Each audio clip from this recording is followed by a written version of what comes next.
여러분, 지금부터 연금에서 배당 투자하면 멍청이라고 불릴지도 모릅니다. 왜냐고요? 정부가 연금 계좌에서도 배당 소득세를 부과한다는 소식 때문입니다. 이게 왜 큰 문제일까요? 지금까지 연금의 과세이연 효과 덕분에 복리 효과가 극대화되었는데 배당 투자 전략으로 연금에서 투자해 오신 분들의 전략이 무너지면서 은퇴 후 예측 가능한 소득 플랜이 크게 뒤바뀔 수 있기 때문입니다. 무엇이 문제인지 그리고 대응 방안은 어떤 게 있는지 바로 알아봅시다. 먼저 간단한 상식부터 이야기해 보겠습니다. 정부에서는 대한민국 국민의 노후 준비를 3단계로 유도합니다. 첫 번째 단계 국민연금, 두 번째 단계 퇴직연금, 세 번째 단계 개인연금입니다. 국민연금은 한국인이라면 모두가 받도록 유도하고 퇴직연금도 직장인이라면 일한 만큼 회사와 내가 반반씩 부담해서 노후를 대비하고 마지막으로 조금 더 여유 있는 사람들은 자신의 사비로 개인연금을 들여 노후를 대비하도록 합니다. 개인연금에서 노후 준비를 하면은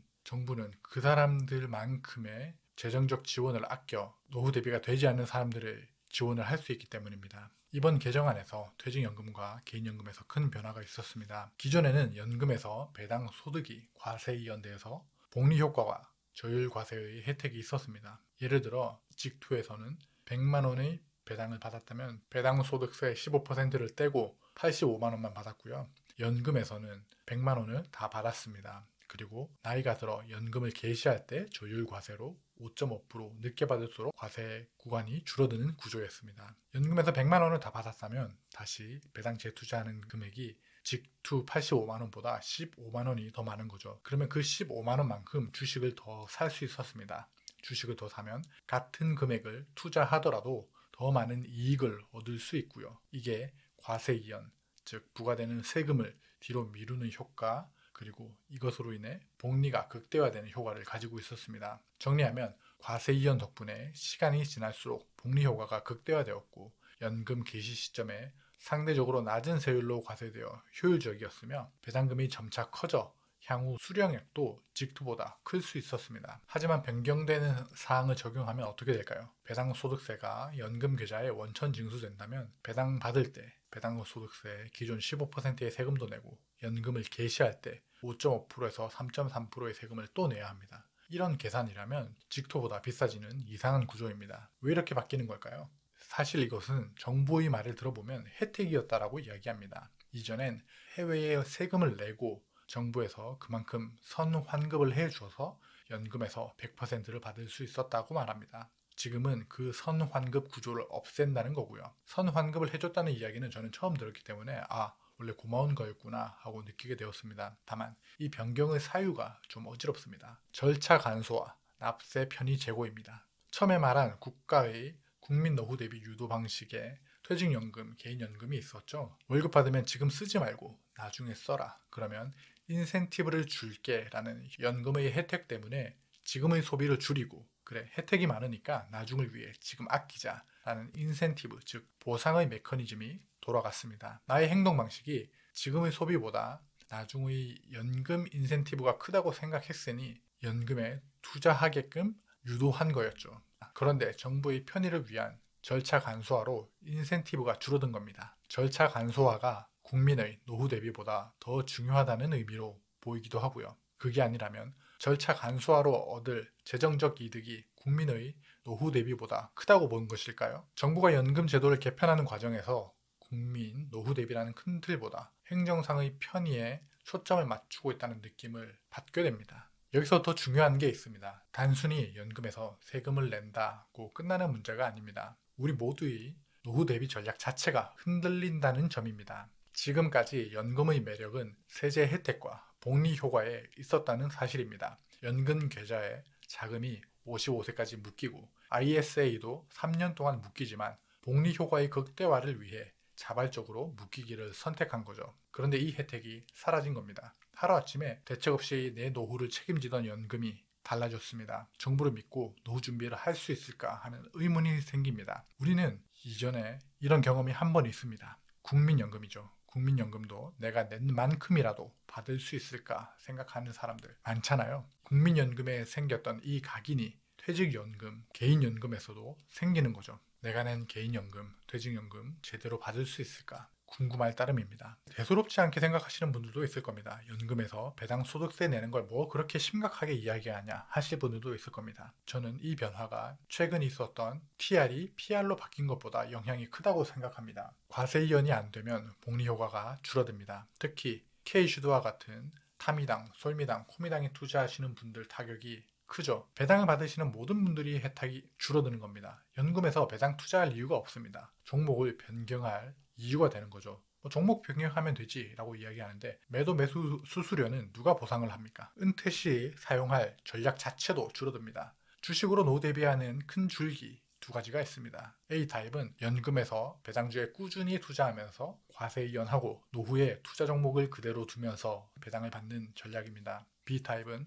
성장주 투자를 하다가 노후 때 배당주 갈아타기로 노후를 대비하는 거죠. A타입에는 숨은 효과도 있었습니다. 연금에서 배당 투자하시는 분들은 배당금이 커지면서 연금을 개시할 때 얼마나 받을지를 가늠할 수 있었는데 이번 변경은 배당 투자 자체에 페널티를 줘버리니 노후에 얼마나 받을지는 감에 의존하는 경향이 커집니다. 그냥 은퇴 시에 사용하는 전략 A, B 중 A타입이 불리해지는 겁니다. 연금에서 배당 소득세를 내게 된다면 배당 투자 전략을 사용해 연금을 불리던 분들에게 불리하게 작용되는 거죠. 그렇다면 본인의 투자 성향을 타의적으로 바꿀 수밖에 없습니다.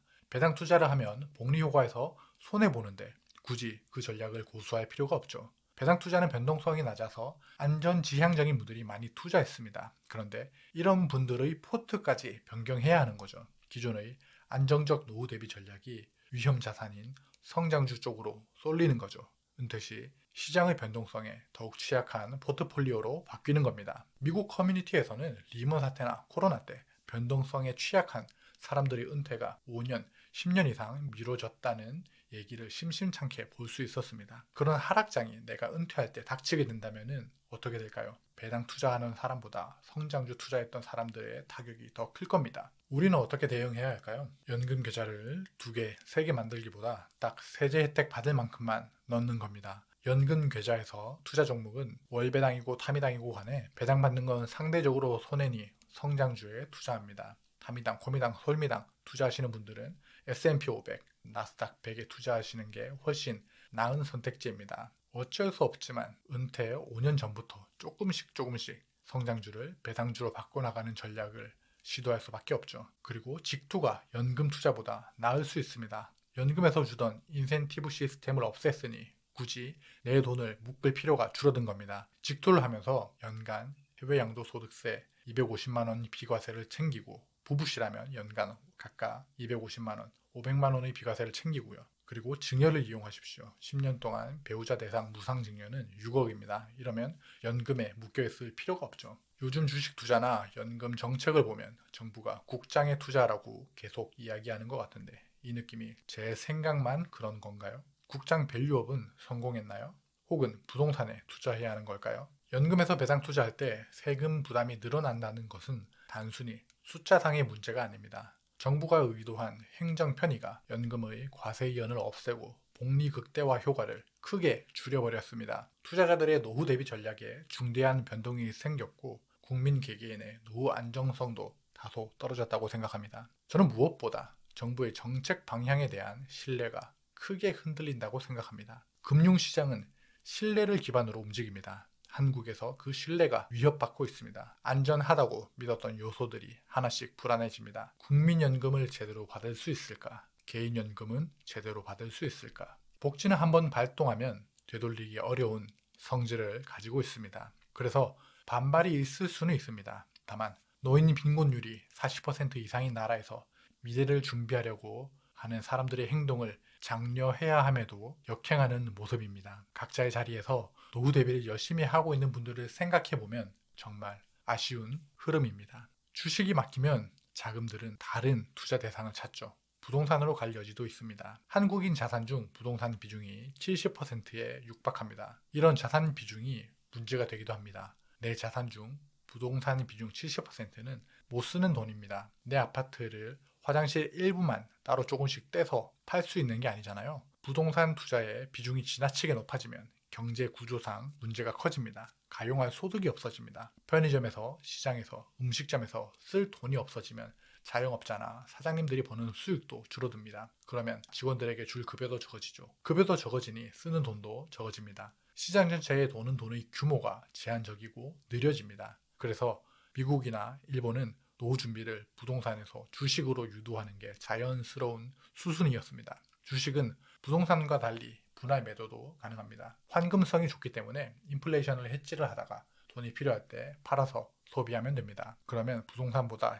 시장에 돈이 자주 회전되고 경제의 경직성도 풀려서 한국 경제 자체에는 좋은 영향을 미칩니다. 그래서 한국도 연금 혜택을 많이 주는 방향으로 나아가야 한다고 믿고 있었습니다. 그러나 지금의 정책 방향성은 갈피를 잡지 못하고 있는 듯합니다. 작년 ISA 계좌의 혜택도 여야 할 것 없이 모두 다 확대하겠다고 하고선 지금은 또 잠잠합니다. TR을 PR로 바꾼 것도 장기 투자에는 좋은 영향은 아니었습니다. TR 구조 자체가 배당 재투자라는 개념이 내포되어 있기에 한번 투자하면 손볼 게 없습니다. 그러나 PR은 배당을 받으면 내가 손대지 않는 이상 그대로 돈이 남아있게 됩니다. 그래서 주식창을 열어서 다시 재투자를 해야 됩니다. 주식창을 열면 열수록 수익률은 떨어진다는 연구 결과가 있습니다. TR을 PR로 바꾼 이유가 형평성에 어긋나기 때문에 좋았던 것을 끌어내린다라는 관점은 국민에게 좋은 정책 방향으로 이어지지는 않는구나 라는 생각이 들었었고, 거기에 따라서도 신뢰성이 좀 떨어졌었는데, 이번 배당소득세도